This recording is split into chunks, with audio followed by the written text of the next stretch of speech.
Welcome to the Dating Unsettled show where we dare to date differently. This presentation's called The Wacky World of Online Dating Stats. Good evening, or morning, or afternoon, or wherever it is that you're listening to this podcast from. Let's dive into the world of online dating statistics, shall we? But I don't want to bore you with numbers and charts. No, let's have a comedic approach, huh? Let's take the light way. All right. First, the probability of finding love on a dating app. let me get a little, enthusiasm from. Yeah. God, that's what we pay you for. Your studio audience. We all know that finding love on dating apps is a game of probability, and according to our data, the probability of finding true love on a dating app is roughly equivalent to winning the lottery, getting struck by lightning, and becoming a unicorn all at the same time. So, if you're on a dating app, don't hold your breath. Yup, it's looking pretty grim and pretty slim. Next, the most common online dating lie. Our data shows that the top lie that people tell on their dating app profiles is about their height, not even their size. We all know who would be lying about size, don't we? Yeah, we know which species. Apparently, everyone on dating apps is over 6 feet tall. Another popular lie is age, with people often shaving off a few years from their true government age. But hey, we don't judge. We're all about presenting ourselves online, right? Yeah, that's what we're here for. To just be a shell of ourselves. Next, speaking about presenting our best selves, let's talk about swiping. That's why the title of this week's episode is Swipe Until Your Fingers Fall Off. Did you know that the average person spends over an hour a day swiping on dating apps? Yeah, I think it's pretty impressive too. God, we love the time investment. That's a lot of swipes. Let's be honest. We all have certain criteria when it comes to swiping. If they have a dog, swipe right. If they look like they haven't committed any criminal activity in the last 2 to 4 weeks, swipe right. If they're wearing a fedora or show us the American flag in any way, shape, or form, we swipe left. It's all about the little things, folks. Yeah, okay. All right. Now, the most popular time to swipe.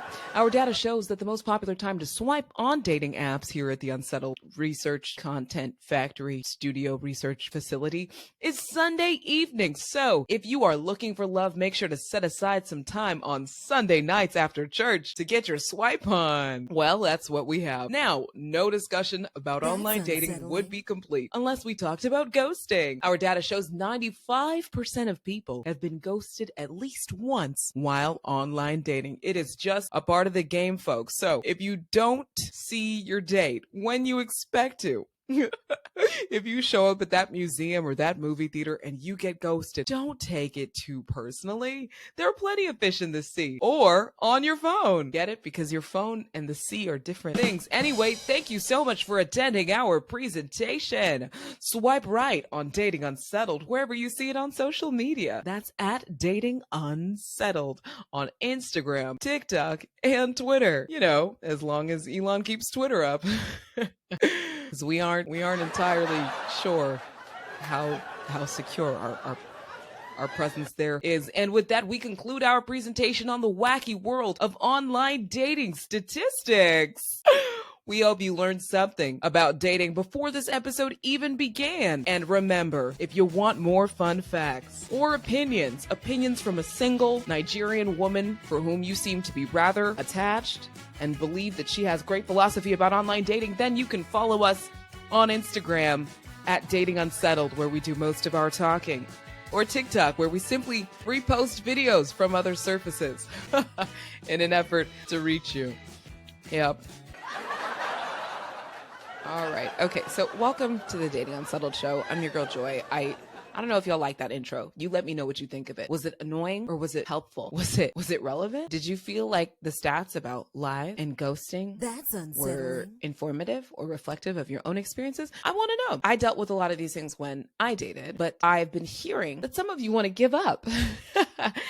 Some of you are trying to quit on me, and that's rather, I don't like it. I want you to stay in the game. I want you to stay in the paint, because dating is a numbers game, as you can see, and you need to swipe until your fingers fall off. Some of you downloaded 1, maybe 2 dating apps, swiped on 3 profiles, and called it a day. And that's just not enough for me. We're going to talk about swiping until your fingers fall off, which is hopefully not too literal, but really about dating being a numbers game. Now, I know that there's a lot of advice out there when it comes to dating. People say that you should wait for the right person and that you should meet someone organically. And again, some of you are coming to me with this, well, I'd rather just run into him at church or Trader Joe's. You know, I just want everything to happen organically. Have you seen the weather outside? It is snowing in Southern California and sunny where the sun shouldn't shine. This world is crumbling. I give it a good 7 years. Honestly, I think we have a good 7 years left to inhabit this earth. Yeah, 7 years. Yeah, oh, we can double clap. Yeah, 7 years before it all goes to trash, honestly. So knowing that we're here for a good time and not a long time, don't you want to find love? And don't you want to stick it out? And don't you think that this fantasy that you have of organically bumping into somebody who ends up being the mother of your kids or the father of your wallet, don't you think it's a little far-fetched? Why wouldn't you get online? I've heard about abuse online, and I've experienced it myself. I've heard about negative comments, but you'll find those anywhere. Go ask your mother what she really thinks about you. I know online dating is not the only place you're exposed to negativity. Come on now. Tolerate just a little bit more toxicity for me. Okay, so what I mean when I say that dating is a numbers game is that the more people that you meet and date, the higher your chances of actually finding the right person for you and finding love. I feel that you can do it, not just because I did it, but because the world is wide. I always say 7 billion people on the planet. Half of those might be the gender that you're interested in or attracted to. Maybe 10% have internet access and are in that space that you're looking for to where they might download a dating app. Your statistics of reaching somebody are much higher if you get online and put yourself out there and swipe until your wee little piggly wigglies fall off, as opposed to just going about your normal day, not going to any new gyms, any new coffee shops. You're not going to pull up in those weird and creepy places and bars that you saw on TikTok that tell you that you're going to find love if you show up there and that this is where all the hot people work out. You're not going there and you're not going to do those things, and it's expensive anyway. I'm going to argue dating online and using dating apps is a more cost-effective and time-effective method of dating. Imagine not needing to get physically dressed up, not needing to put on makeup every single time that you are looking for love. Imagine getting to be your ugly, horrendous, wretched self every time that you want to find love. Yeah, just you sitting on the couch. Isn't that nice? Doesn't that sound yummy? I'm speaking to an introvert in here. I think that you can find your person from your couch. I think you can find your person between meetings at work. Hell, maybe during meetings at work. Maybe you want to look for love then. So to me, it's a way to save energy. It's a way to save money. It's a way to save time. It's going to cost you how much to buy a plane ticket and move to another country or state or province or county and try to find eligible bachelors and bachelorettes and bachelor thems in that city, in that place. But what if you could do all of that traveling without moving? What if you could do it sitting exactly where you are sitting right now? So during this conversation, yes, I have an agenda. I want to motivate you to do more swiping and to try to find that person that you have a real connection with. I think that it's very evident based on most of the colloquial online dating conversation that we have different preferences and priorities, right? Some people pull up like, oh, I want someone who looks exactly like this. Other people are like, I need a fine Muslim girl. Other people pull up and they're like, look, I need me a man who can and he can provide. Knowing that we're all coming to the table with different preferences, just because there are eligible people in your area or within the first 5 swipes doesn't mean that it's going to work out. And you've been frustrated, perhaps, listener. You've been frustrated because you are either too nervous to try apps, it doesn't fit within your culture, you don't like the idea of having to package and present and sell yourself like you're some kind of item or you're some kind of meat at the market. I totally get that. Or you've been swiping for a long time and you've lost hope because you feel like it's just a bottomless pit and it's just a deep, dark, sad hole that you find yourself in with online dating. Well, I can't help you because I'm not a medical professional. I'm not a therapist. I know that it's time consuming. I know that it's draining. I can literally only empathize with you as another human. Can I say that in this moment, in this space that I'm in, because I know a lot of y'all looking at me like, well, Joy, you found him, so you're not even one of us no more, so it's easy for you to say. It's not easy for me to say. It's hard earned for me to say that I went online and that I looked for love and I finally found what I was looking for. It's something that took me a lot of effort and time. time. Oh God. I always tell people like I swiped on over 3,000 profiles. In truth, it has to be over 10,000. I only gave you as much as I like know that I could count based on my activity, like at least 3,000. But child, I definitely swiped on more than 10,000. And that's, again, that one's not fact. That's just like my belief based on my behavior. It was time consuming. I was on dating apps from about a month after my breakup back in the Pandecata Ponde replay. I joined dating apps during the Ponde replay and I deleted my apps kind of around the time where my now boyfriend and I were solidifying things, which was a late 2021, right? So that is a year and some change of being online and swiping. And I had the feeling of what I like to call 100 tiny heartbreaks, where because I'm an imaginative person, like we discussed in the last episode, I knew that I could see potential with almost every single person I swiped on. Because, you know, I'm a hardballing girl. We talked about hardball episode 10, one of my favorite episodes of Dating Unsettled. I hardballed. I set my criteria. I put myself out there. I was confident. I was assured, even though I didn't know nothing from nothing. I was assured going into the game. So almost every profile that I did come across, especially with the race filter and the criteria, was I like, oh yeah, like I could see something. There are huge numbers that you need to bear through and bear with. Not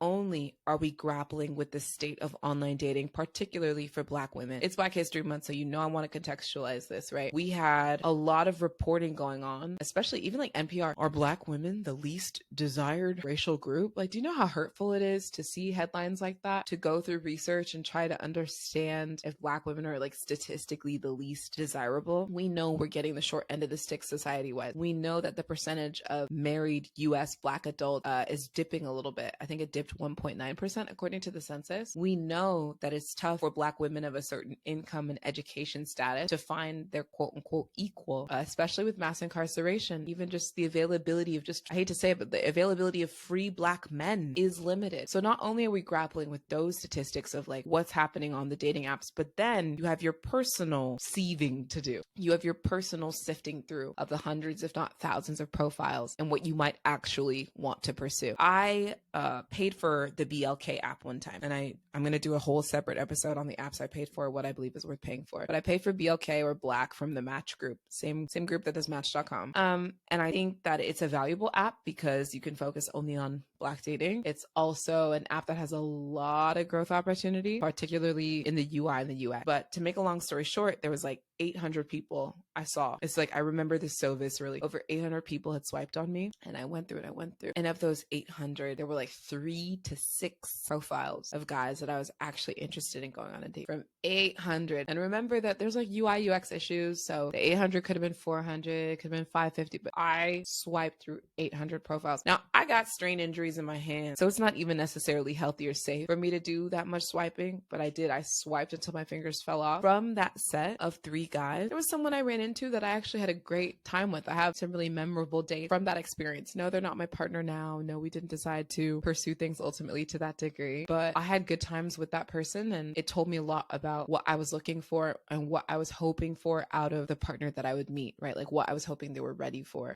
in their own maturity, in the way that they show up. So it taught me a lot. And all that to say, I hope that's like actually encouraging. Like some of my fondest moments out of that really big swipe experience is like being picked up and spun around as if I'm in the Notebook. You know, those type of things don't happen every single day. That felt like a lucky moment to me. The truth is that it wasn't really luck. I had filtered for it. I had swiped for it. I had actually worked for it. I played the numbers game and I won. Yeah, come on, scattered applause. So I want to encourage you that on the other side of those numbers, on the other side of your disappointment, on the other side of those hours and ends of swiping, when you are intentionally putting your effort through and manifesting something into the universe, whether it takes 1 year, 2 years, 3 years, 5 years, 7 years, mixed methods, mixed parties, mixed invites, mixed makeup, mixed looks, whatever it takes from you, eventually it's coming to you. It's yours. I believe spiritually that it's already scripted and written, baby. So we're going to find it no matter how tough it is. I know that the heartbreaks and the rejection make you feel like you are not worthy. And that's the part that really sucks. There's no remedy for that. You can't swipe your way into feeling worthy of love. It doesn't work that way. You cannot push and download and pay your way into feeling confident and secure. But through the process of pushing and downloading and swiping and then reflecting reflecting. I think that we can really build a lot of resilience. We can discover stories. We can keep those stories to ourselves. We can recycle and tell them and feed into this sort of like shared subconscious, this ecosystem that I honestly find so funny and is the basis of the humor for my accounts.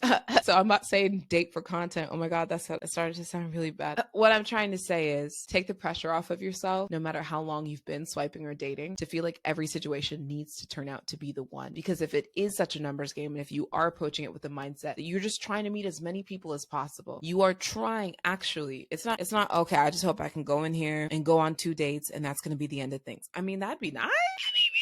That would be really nice for you. But if it doesn't happen that way, then you're actually having a normal experience. You are experiencing the norm if you go through the thousands of profiles. There's nothing to be ashamed of. You are in a privileged position of combing through the most so that you can get the most out of it. And it also means you don't need to be invested in any one person. So if you're on the apps and you're having a great conversation with someone, and then like it always happens, this conversation runs dry, you don't need to feel too invested because there are fish in the sea and there are fish on your phone. Okay. So it's time to really dig in to your intention and not as much each individual interaction. I say nurture each interaction, treat each person like a person, but your intention is that you want to move through the masses, and you think of it literally like a funnel and like a seed. You want as much input at the top as you can get, aka getting on many dating apps, aka dating through the many seasons of the year. If you keep returning to dating apps during the same season of the year and you're having similar experiences where like, oh, these people keep moving out, maybe because you're swiping during a season where a lot of people move. Come on now. You have to switch it up to get different results. Insanity is doing the same thing and expecting different results. So if you're on the same apps with the same profile and the same criteria all year long in the same city, and you're wondering why nothing's changing, well, there you have it, folks. But if you switch it up, and remember, you don't need to switch up your criteria, but if you switch up the time that you log on, the photos that you have, the profiles that you have, the messages that you send, the methods that you use to get to know someone, eventually, with a little scientific A/B testing, baby, you're well on your way to finding love. Yeah. So remember that even if you've been burned by people in the past, especially on dating apps, even if you've run into robots, you've run into scammers, you've run into creeps, you've run into absolute jokes in the past, there's still an opportunity for you to find the opposite of that on a dating app. My man was on a dating app. I don't know if that's any encouragement to anybody, but I've heard from some of you that it is. This is a person who is good. This is a person who actually was not a serial dater. I think we have an expectation of the type of person who would download and be on a dating app, but I think that's very limited and very false. There are many different kinds of people, many different kinds of daters, not just the ethically non-monogamous, like not just the my girlfriend's not in town, so I'm gonna, it's not just those daters, but there are good guys, there are good girls, there are good people who download apps and are just looking for something new. There are people who've been on it for years, and there are people who just joined yesterday. And it's a beautiful, I honestly am fascinated by it. I could sit down with more dating app scientists, and I think I will. I'm fascinated by the demographics and algorithms that determine and dictate who hops on these apps. But just remember that what you're looking for in a partner is out there, and you will find it faster by downloading a dating app than just sitting on your hands in your small town hoping for it to come to you. It's an ugly truth. I'm glad that I can be the one to tell it. There are no guarantees. Don't sue me. Don't sue me. Do not come back here and say, Joy absolutely told me that I was going to find my perfect match and it didn't happen in 72 hours or 72 days. And now I'm suing her for false advertising. I ain't selling you jack, but just remembering it as like a mindset shift, as okay, you know what? I'm going to come in here and it's a numbers game. People start ghosting on you. Tell yourself it's a numbers game. You start having a hard time. You're like, oh my God, I've already been here. I've been on these apps. I've been paying for these apps for 5 months. It's a numbers game. When you feel discouraged, when you feel burnt out, that's all you have to tell yourself, is that it's a numbers game. I need to outlive, outlast, outnumber, outloud, chicka plow. It's time to fly the flag, half mast, raise a glass. I go back to New York in my apprenticeship. If that means anything to anyone, I love you. But just remember to dive in and stay in. I want you to stay down. I want you to know, if you feel like you're not exhausted from swiping, like you're actually feeling energized, you haven't seen everything. You've seen a very limited corner of things. So if you're like, Joy, well, I don't know, I don't feel that tired of dating, but like, I don't know, I just don't like it. I need you to be exhausted at some point. Exhausted as a feeling means you've exhausted your options for the moment. And that's actually good. We think of that as like a loss. We think of that as like a negative thing. Oh my God, like I've seen everyone. You know when you're swiping, especially on like a Hinge or whatever, it'll tell you, oh, you expand preferences. That's it. You've seen everyone. You feel defeated defeated in that moment, but I encourage you to shift your mind and start to feel empowered by that. Start to feel encouraged. I want you to feel accomplished. Feel accomplished about the fact that you went through everything available to you for the day or for the week or for the weekend or for this city or for this age group or for this moment, and be like, yeah, I did that. I explored. I put myself forth. I put myself forward. I'm doing a great job, girl. I hit expand preferences. Like, I come to the point where it's asking me to expand my preferences every week. And the more you see that sign, it actually means that you are being rather steadfast in what you're looking for. And it means that you are actively seeking, that you're putting yourself out there. That's something to celebrate. I think people we choose how we feel about the signals that these dating apps give us, right? So when we see a ghosting, instead of thinking, wow, that's great, this person showed me who they were and now I can filter through the filth of the Bay Area, instead of seeing or hearing that, we feel like, oh my God, I did something wrong in this conversation, or, oh, these men suck, or these girls are so cold, and blah, blah, blah. You choose to receive whatever you want from each interaction. And I would like you to receive accomplishment. I would like you to receive a feeling of exhausted, a feeling of having exhausted all your options. I don't want you to stay exhausted, but I think we can begin to date a little differently and look at our signs and signals that the apps are delivering us a little differently. The final encouragement, if none of the above has encouraged you to swipe until your fingers fall off, I'm talking about you have 5 to 6 apps in your phone. Maybe you're on Tinder, The League, Bumble, Hinge, Raya, right? Maybe you're on Coffee Meets Bagel, Field, Tinder, Bumble. I don't care what your combination necessarily is, but I want you to put multiple photos, multiple bios, multiple profiles on apps to show that you're actually intentional about what you're doing. I want you to pay for a few of these apps, which we can discuss at length. Oh, don't get me started. We should probably have an entire virtual event or physical event about this. But you've put a little investment, whether it's time or money, into this search, and you're appearing on multiple apps. That's what exhaustion looks like to me. And you're checking them every day or Sunday night or whenever you can, whenever it's healthy for you. Don't let me tell you.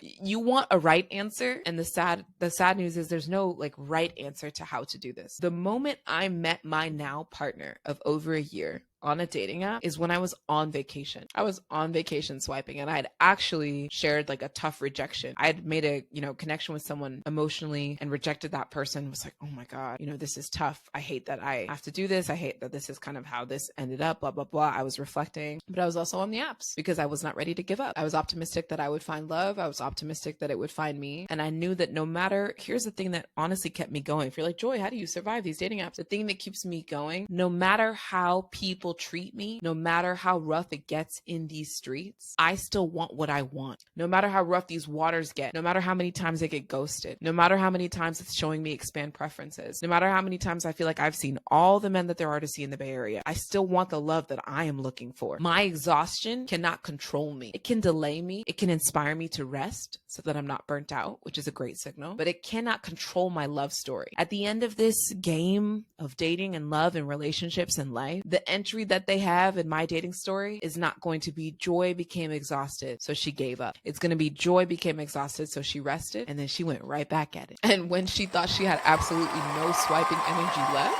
she met her big love. That's what my entry is going to say. So you're on these apps. I want to talk to you now about how the algorithms of these dating apps work. All right, let's get started. Bumble. Bumble's an app that's created in 2014, and it's obviously super popular. It's a female first app. So women or women identifying people have to make the first move when it comes to messaging. So that's a really important thing to know about the algorithm, right? It's going to serve you up the men's. Bumble as an algorithm takes into account different factors, including location, age, gender, and then the preferences that you have, like education level and occupation. So in a sense, Bumble's algo is kind of playing matchmaker for you by being like, okay, all right, you said you're interested in this range, but you've typically been blah, blah, blah. You're about this age. Let's try to match you up with like-minded people or people with similar interests. Bumble has a very, to me, kind of friendly algorithm to the point where I literally have found myself being presented to my friends. Actual guys that I'm friends with. Guys from school, guys from class, guys from high school, guys from college. I often would see them when I was on Bumble because it's just this friendly, Bumble's that person at a bar that's like, oh, you two should meet. And you're like, are you sure? I'm exactly like this person. But that's what Bumble does. So if you're looking for kind of a like mind, I feel like Bumble can really expose you to that, whether it's in demographics, age, behavior. And another thing that Bumble takes into account, like many of these dating apps do, is what you've swiped on in the past.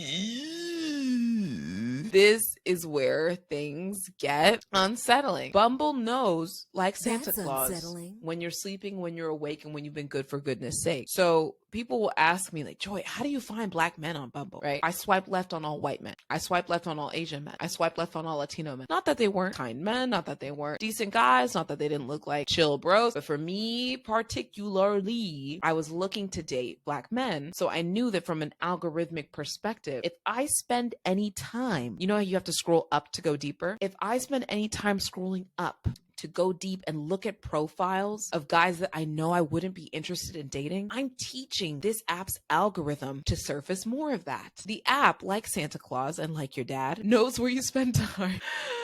Like your immigrant father, the app somehow knows where you've been. So you have to be very cognizant of what you dive into, even if you're being funny, even if you're with the girls, because with every single action, you are teaching the algorithm. So if you're dating girls and you're like, oh my God, I know I would not be interested in girls who are not Christian, for example, and you're seeing atheist girls, and you're seeing Muslim girls, and you're seeing Jain girls, and you're digging into their profiles, and your Bumble's like, oh, okay, maybe they're not as rigid as they said they were in the preferences. And it's going to serve you more of that. Every app will do that because the objective of the app, people say that the objective of the app is not to, match you with people that you actually like. It's to keep you there longer and keep you paying and whatever.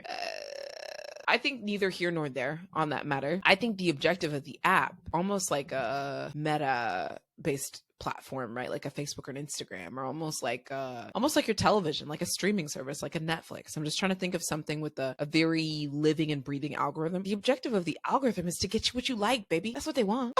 They want to get you what you like, child. So if you're spending time on profiles that you know you don't really like, then of course you're having a experience. Start spending more time on profiles you like. Any profile you don't like, or demographic, or like little feature that you see consistently served up to you, is often because of your own actions. If you can reset your algorithm or reset your account, however that works for you, I would go ahead and do it. If you haven't been swiping intentionally, you've been kind of lackadaisical about it, then you've taught your algorithm laziness. You've taught your algorithm randomness. It's not the algorithm's fault, it's yours.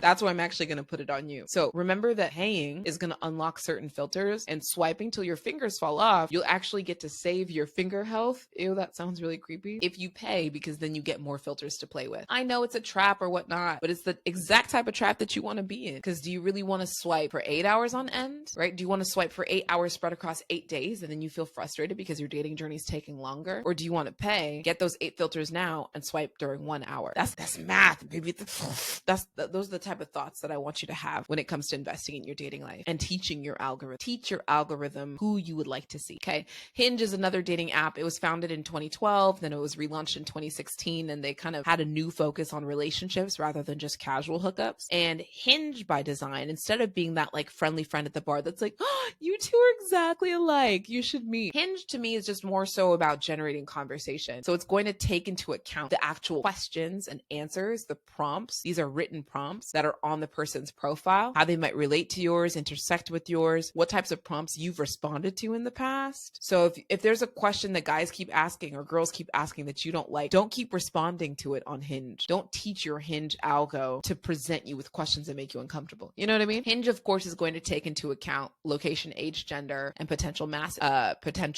matches. It's also going to take into account user behavior. So Hinge is listening to your conversation. I know that's creepy, but Hinge is listening to your conversations a bit more because they want to encourage you to have more conversation. All of these apps, if you've noticed, where they've begun innovating within their product features are in driving interaction, intentionality. Bumble began to integrate Netflix and watch time and watch behavior. They're pulling in data, everything that they can. You're watching, you're viewing, your convos, your profiles, your pictures. They are pulling all of this in because they want to facilitate connections and interactions. And the more that you connect and interact, the longer you spend on the app, maybe the more money you'll spend on the app. But eventually you'll actually have a success story. And baby, the success story is what they want. Like, I actually believed when I was on these apps that they were invested in my dating success story. Not just my money. Of course they want my money. I want my money.